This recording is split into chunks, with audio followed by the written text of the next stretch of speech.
Hello everybody, Michael here for Tactica Imperialis. Welcome to today's video. Don't mind the headphones, I'm just trying something with the microphone setup, so let me know what you think of it in the comments.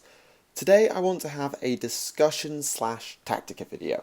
It's primarily a discussion, but there'll probably be the odd bit of tactical stuff in it, and I want to talk about manoeuvrability, because in my opinion now, manoeuvrability has become the most important aspect for an army.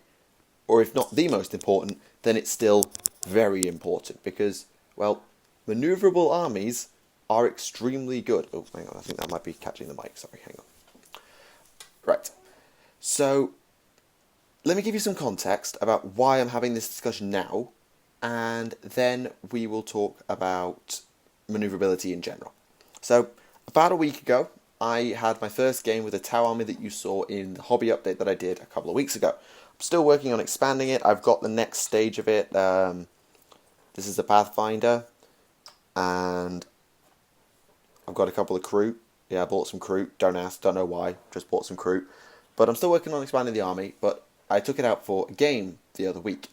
And we were playing 1,500 points, which is smaller than I'd like, but hey, that's fine. And I was playing against Chaos, specifically Traitor Legion's Death Guard, led by Typhus. I thought, oh, this should be a fun game, because I haven't played Traitor Legion yet since it came out, because my friends didn't have it when I was at home, or I didn't get a chance to play them anyway, and all of that good stuff.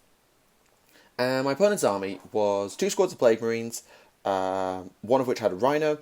There was Typhus, 8 Terminators, and a Spartan, which is a super heavy tank, which had like a Land Raider, but more tough with more las cannons.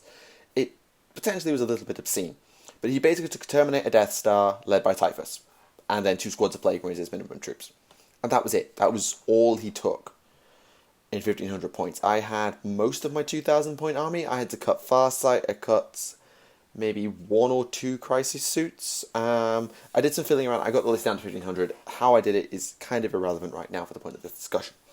But during the game, the one thing I noticed, and I know I was playing a full Battlesuit Tau army, so maybe this was a little bit obvious, is that I just outmaneuvered him like crazy. Because of his Terminator Death Star being on foot, once it got out of the Spartan, and the Spartan being quite slow if it wanted to fire all its guns, because Machine Spirit is not a thing on that thing for some reason, he was just really, really slow. And there was nothing he could do to catch up with me. The only reason that Terminator Star got into combat is because my stealth suit was out of place, but he missed his charge, so I got away with it, and because I couldn't get a good enough jump on Arakon's squad, who were then sufficiently mullered and wiped out. But their cost was far less than the rest of my army's cost, and to be honest, by pulling them that way with Arakon, I was just able to send the rest of my army that way and just shoot them until they fell over, which took a lot of doing, by the way, because toughness 5 with Feel No Pain, they were very, very sticky. And anyway, I won the game. We were playing Maelstrom, and I would have probably lost had I not got a table, but I got a table, so I won the game. And as I walked away, I was like, the army performed pretty well. I was happy with how the army worked, but the one thing that stuck in my head was that Death Star just didn't work. And then I got me thinking about Death Stars in general. Death Stars, by the way, for those who don't know the terminology, are big, expensive, really powerful units that do huge amounts of damage and generally are quite tough in return. And the classic one that most people think of when they think of a Death Star is Terminators. Space Marine Terminators led by 1 or 2 characters. And our gaming group had one of those. We had a Logan wing, which is a block of Wolfguard Terminators. It had Njal, had Arjak, had Logan. Was it Aryak? Whatever. I'm not very good with Nordic pronunciation. But we all heard of the Terminator Star. Whether you run it yourself or you've come across it, most people have played or encountered the Terminator Death Star in their time. And that means that that's the first thing that comes to mind. Anyway, I'm going around in circles. So I was thinking about Death Stars, and I started to think, well, Death Stars don't really work anymore, do they? And then I talked to Alexis on the podcast, and she put me in my place and explained about how Death Stars are actually good.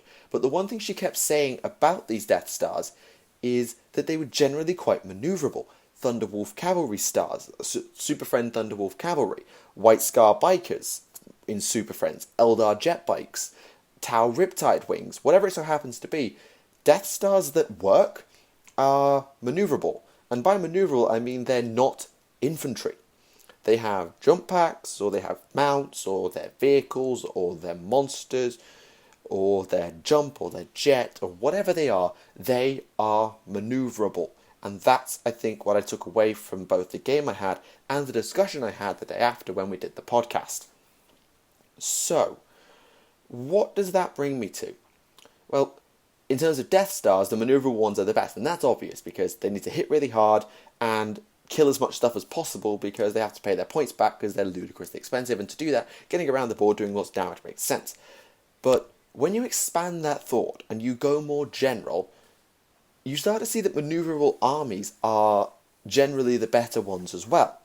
So for example, Tau.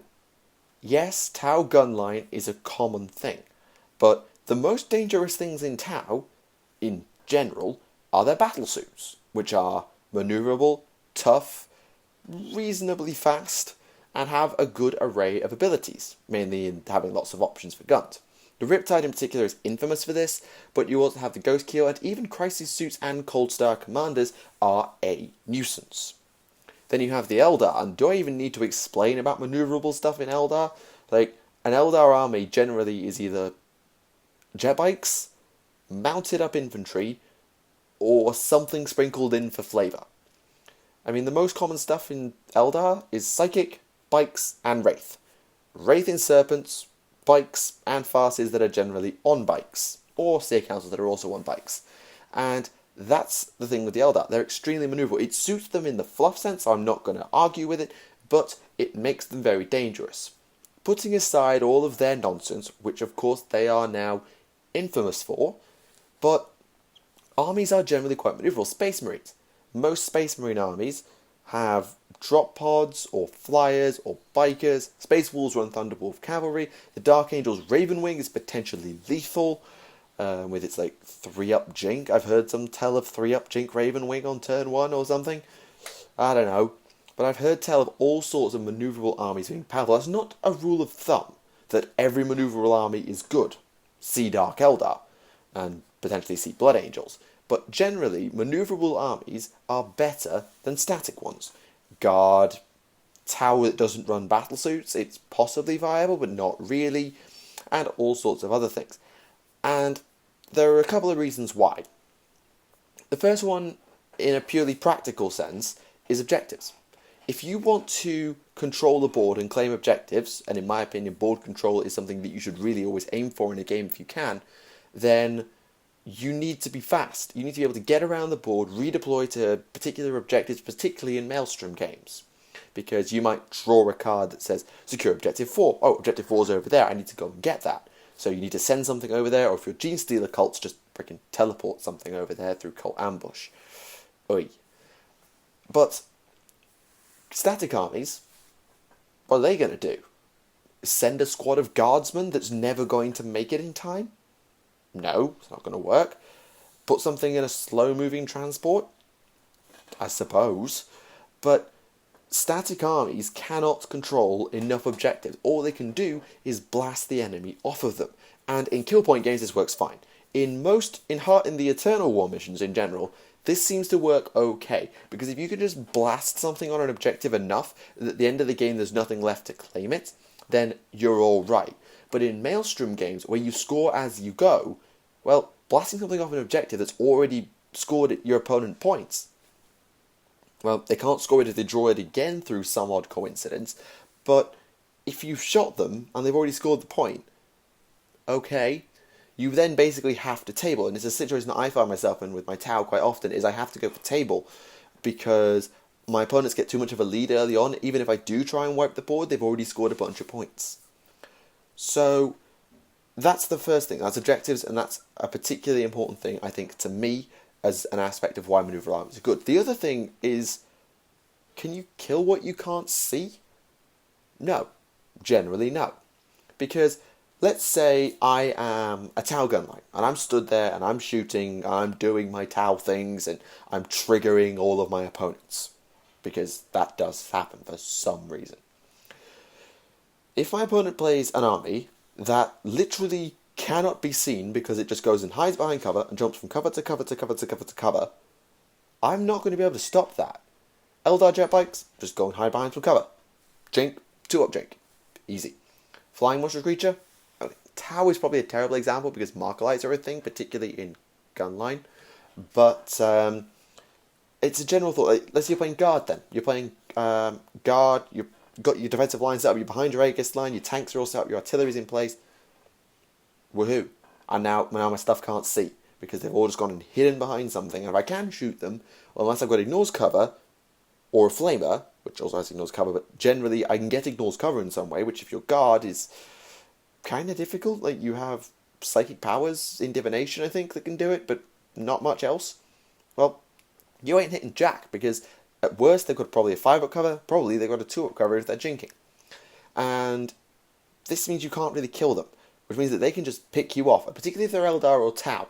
They can just hop out of cover, shoot you, hop back into cover, pop out of cover, shoot you, hop back into cover. It's extremely annoying, I'm aware of it, I exploit it from time to time with my Tau, but if you're not a maneuverable army, you are just going to get punished for that, and you're just going to get picked off at weak parts of the board.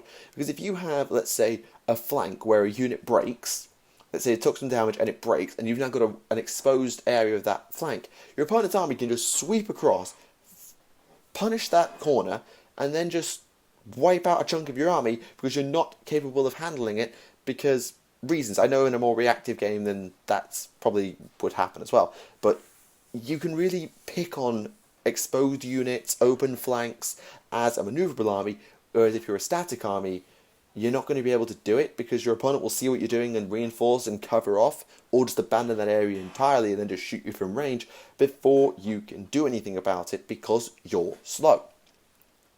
That's not to say that slow and static armies don't have a place, because they are capable of doing immense amounts of damage if they can get everything to line up for them. But the problem is, particularly as the terrain gets denser and denser, and or the board gets larger and larger, maneuverable armies just start taking a dump on them.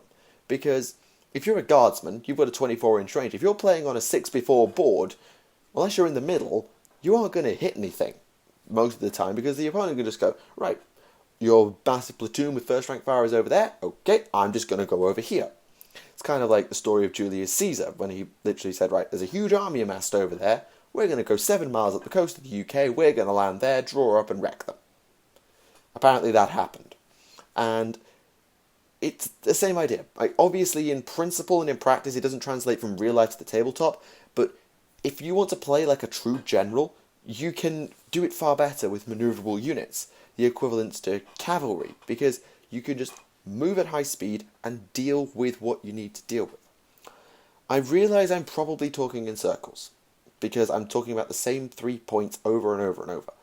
But the point I'm trying to get across is the maneuverability of your army is vastly more important than you might give it credit for. And if you are an army that doesn't have a lot of it, you should look to find a way to invest in or counter it.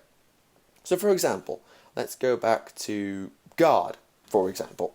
You might want to invest in, I don't know, actually I really don't know, allies. Your allies are about to say, Guard don't really have that many options, but you can invest in allied Space Marine bikers who can rapidly redeploy, cover your flanks, and do all of that good stuff.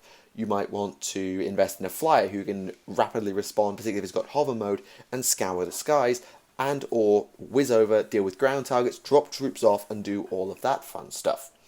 If you are Tau and you're a gun line, then you might want to consider investing in battle suits, although battle suits aren't amazing for it because they're still infantry on the movement phase, so getting them into range can take a little bit of time and you're relying on the randomness of the 2d6.